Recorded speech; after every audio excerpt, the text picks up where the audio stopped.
ഈ അടുത്ത കാലത്ത് വായിച്ച കവിതാ സമാഹാരങ്ങളിൽ വളരെ ശ്രദ്ധേയമായി തോന്നിയ ഒന്നാണ് ശിവപ്രസാദ് കാരക്കുന്നത്തിൻ്റെ കത്തുന്ന മഴ. ധൈഷണിക ജീവിത സമസ്യകളെ വാക്കുകളുടെ ഇന്ദ്രജാല പ്രകടനം കൊണ്ട് വിസ്മയിപ്പിക്കുകയും ചിന്തയുടെ അഗാധ തലങ്ങളെ പിടിച്ചുലയ്ക്കുകയും ചെയ്യുന്നു.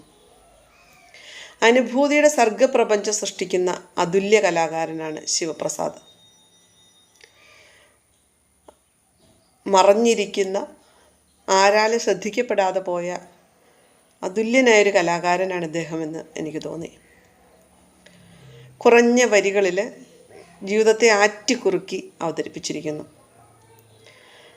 വാചാലതയേക്കാൾ ധ്വന്യാത്മകമാണ് ഓരോ കവിതയും. വായനക്കാരനെ ഒരു നിമിഷം മൗനത്തിലാക്കി ഇരുത്തി ചിന്തിപ്പിക്കുന്നു.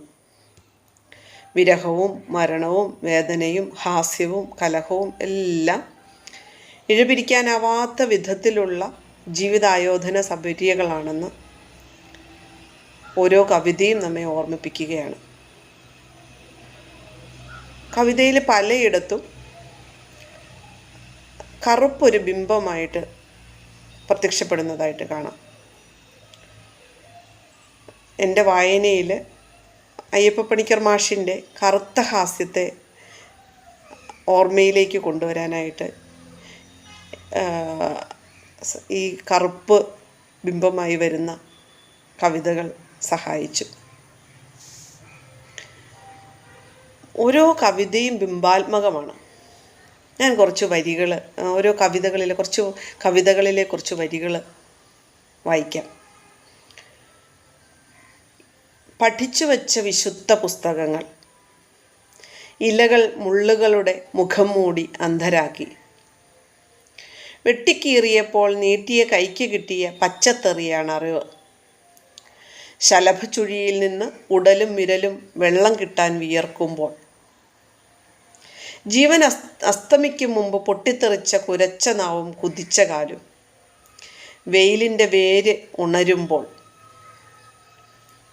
സ്നേഹിച്ചു കത്തിച്ച നിഴലുകൾ ചുറ്റും, വിശപ്പിൻ്റെ വെടിയൊച്ച അയച്ച വയലിൻ്റെ ഉടലല്ല, ഇനിയുള്ള തലമുറ, നേർക്കാഴ്ച, അടുക്കള, പെണ്ണിൻ്റെ ഉടൽ നിറയെ കത്തിയുണ്ട്, ഇരുട്ട്, ചുവന്ന മണ്ണ്, ഘടികാര ഉടൽ, ഒടുവിൽ എന്നിങ്ങനെയൊക്കെയുള്ള കവിതകളിൽ ഇതൾ വിരിഞ്ഞ് വന്ന ഓരോ വരികളാണ് ഇവയൊക്കെ.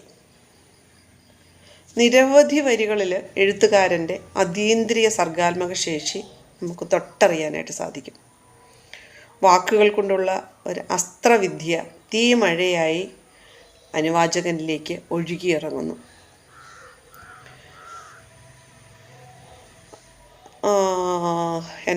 വായനക്കാരൻ്റെ ആസ്വാദനശേഷിയെ പിടിച്ചുലയ്ക്കുകയും പ്രഹരിപ്പിക്കുകയും അതൊക്കെയും നമ്മളിലേക്ക് ഏൽക്കുകയും ചെയ്യുന്ന കവിതകളാണ് ഇദ്ദേഹത്തിൻ്റേത്.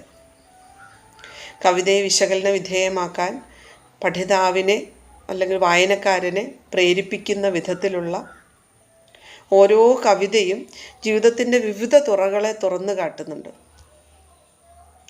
എഴുത്തുകാരൻ്റെ തൂലിക വഴികാട്ടിയായി മാറി നിന്ന് തരുന്നു വായനക്കാരൻ്റെ ചിന്തകളെ ത്രസിപ്പിക്കാനായിട്ട്. എഴുത്തുകാരന് എല്ലാവിധ ദൈവാനുഗ്രഹങ്ങളും നമ്മൾ നേർന്നു പോകും. ഇനിയും ഇദ്ദേഹത്തിൻ്റെ തൂലിക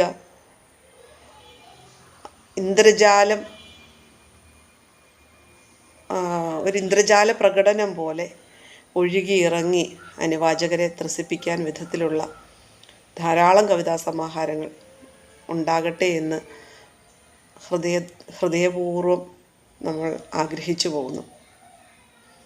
ശിവപ്രസാദ് കാരക്കുന്നത്തിൻ്റെ കത്തുന്ന മഴ എന്ന് പറയുന്ന കവിതാ സമാഹാരം